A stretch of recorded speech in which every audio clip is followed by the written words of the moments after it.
Assalamualaikum warahmatullahi wabarakatuh.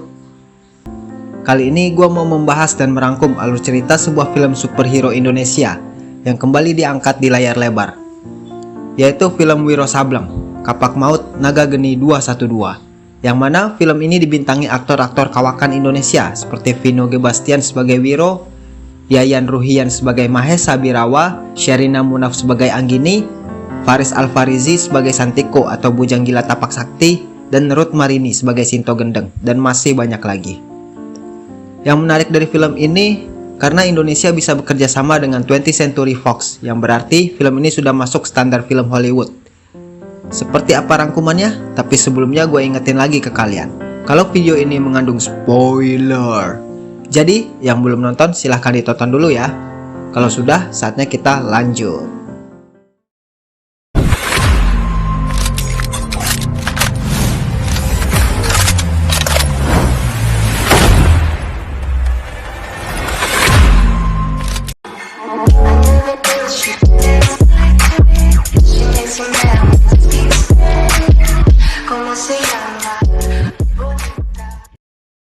Film diawali dengan diperlihatkan sekelompok pemberontak yang diketuai Mahesa Birawa sedang menyerang sebuah desa bernama Jatiwalu.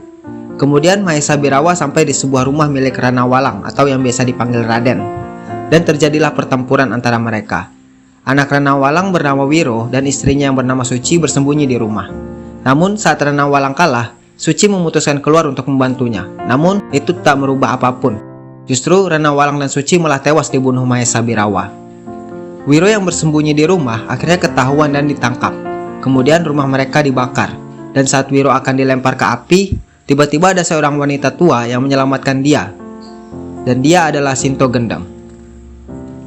Singkat cerita, Wiro dilatih setiap hari oleh Sinto Gendeng di dalam hutan selama 17 tahun sampai dia dewasa. Semua jurus silat sudah diajarkan kepada Wiro. Namun ada satu yang masih harus bisa didapatkan oleh Wiro, yaitu Kapak Maut Naga Geni 212. Yang mana kapak ini bisa dimiliki jika memiliki hati yang bersih dan suci, dan juga atas keinginan kapaknya itu sendiri. Jadi ceritanya ini lebih kurang seperti awan Clinton miliknya Goku ya, yang mana awannya sendiri yang akan memilih siapa yang bisa menaikinya. Oke, lanjut ke cerita. Wiro memimpikan masa-masa kelam saat dia kecil, dan saat dia terbangun, dia melihat di dada dan telapak tangannya ada goresan menyerupai angka 212.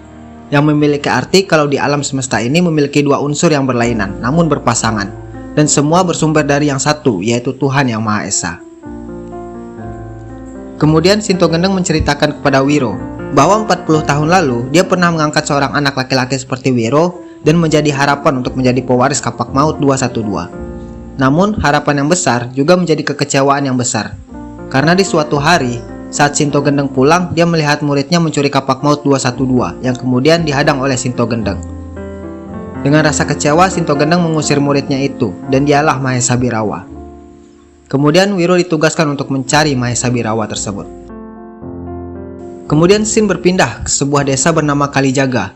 Sang raja bernama Kamandaka mendapatkan kabar kalau sedang ada pergerakan mencurigakan menuju desa. Sang raja sangat khawatir karena Putri Rara Murni dan pangeran masih berada di perjalanan pulang kembali dari berlatih. Kemudian penasehat raja meminta untuk mengerahkan panglima untuk menjemput pangeran agar bisa sampai dengan selamat. Perjalanan Wiro pun dimulai. Di perjalanan, Wiro dihampiri oleh seorang pria tua pemabuk berjuluk Dewa Tuak dan muridnya bernama Anggini, dan menyuruh Anggini untuk mengikuti perjalanan Wiro untuk mencari Mahesa Birawa. Kemudian Wiro sampai di sebuah warung makan, dan tak lama anak buah Mahesa Birawa bernama Kalimunding juga datang ke warung tersebut. Dan mendengar Kalimunding mengatakan nama Mahesa Birawa membuat Wiro Sableng menjadi kaget.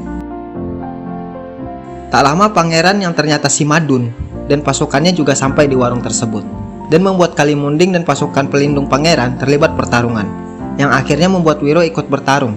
Dan terjadilah pertarungan antara Wiro dan Kalimunding yang dimenangkan oleh Wiro.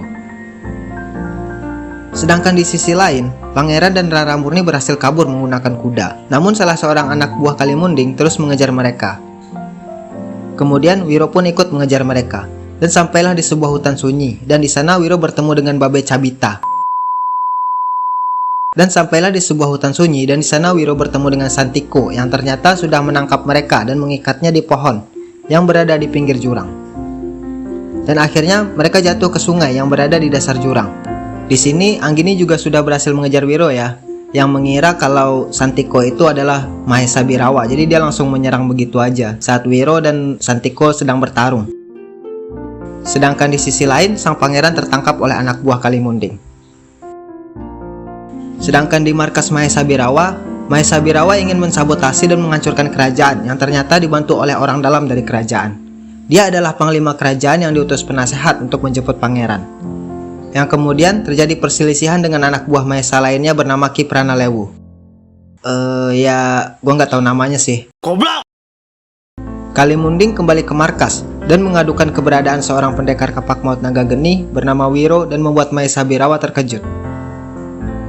Kemudian Mahesa menyuruh salah seorang anak buahnya untuk mencari keberadaan Wiro. Kemudian scene kembali berpindah ke Wiro yang tiba-tiba didatangi oleh seorang wanita yang bernama Bidadari Angin Timur, yang mengatakan kalau Wiro harus menyelamatkan negeri ini dari pertumpahan darah karena pendekar golongan hitam dipimpin oleh Mahesa Birawa, yang mana ini menjadi keterkaitan dengan Wiro Sableng. Akhirnya mereka kembali berkumpul dan melanjutkan perjalanan. Dan akhirnya mereka bertemu dengan pangeran yang menjadi sandera untuk tebusan kepada raja. Namun saat ingin membebaskan sang pangeran, mereka dihadang oleh anak buah Mahesa yang bisa menghipnotis mereka dengan racun. Kemudian Wiro disadarkan Anggini dan meniup kapak maut sehingga sang musuh menjadi ketahuan. Di sini efek pertarungannya keren banget sih. Gua mikir ini udah kualitas Hollywood banget sih. Kemudian Wiro dan teman-temannya berhasil mengalahkan anak buah Mahesa dan berhasil menyelamatkan pangeran. Kemudian mereka melanjutkan perjalanan dan saat sampai di Jatiwalu, mereka melihat desa sudah hangus dan rata dengan tanah.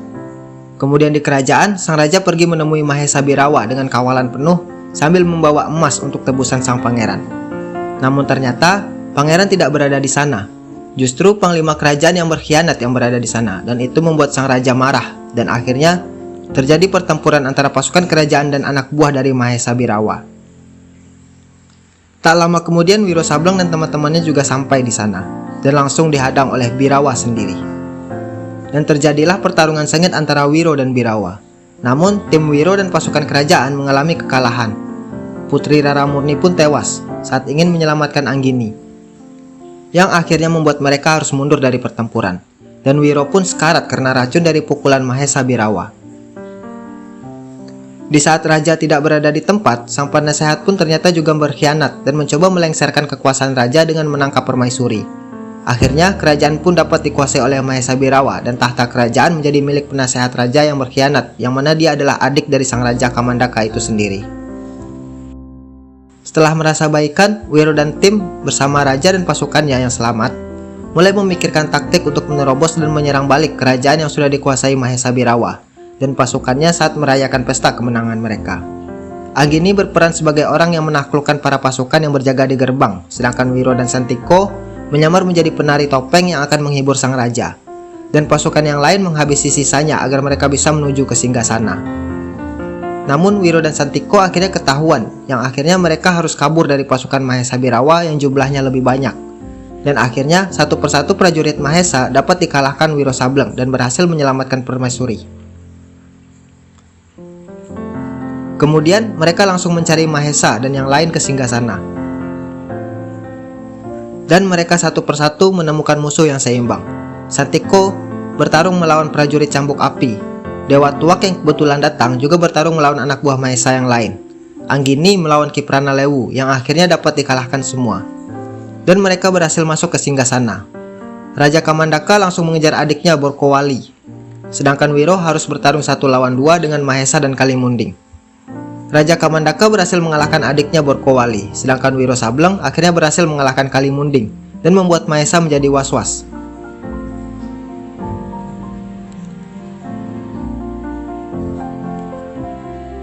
Dan akhirnya pertarungan sengit antara Wiro dan Mahesa Birawa terjadi.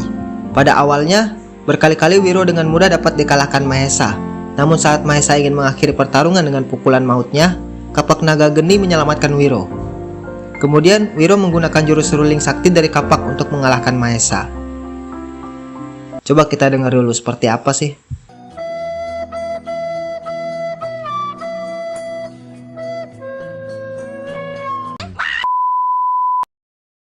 Karena Wiro Sableng berhasil memberikan feedback, Mahesa menjadi semakin marah. Dan berkali-kali Wiro mencoba namun tetap kalah. Akhirnya, Anggini dan Santiko datang untuk membantu Wiro. Dan dengan sekali tebasan, Mahesa pun tewas di tangan Wiro. Dan akhirnya, Wiro, Anggini, dan Santiko melanjutkan perjalanan mereka. Dan di tengah jalan, mereka pun berpisah untuk melanjutkan misi mereka masing-masing. Dan film pun selesai. Oke, itulah rangkuman alur cerita film Wiro Sableng yang tayang di tahun 2018 lalu. Bagaimana menurut kalian? Kalau menurut gua, film-film Indonesia udah bisa diakui dunia kalau dilihat dari segi cerita, visual, dan efek nih.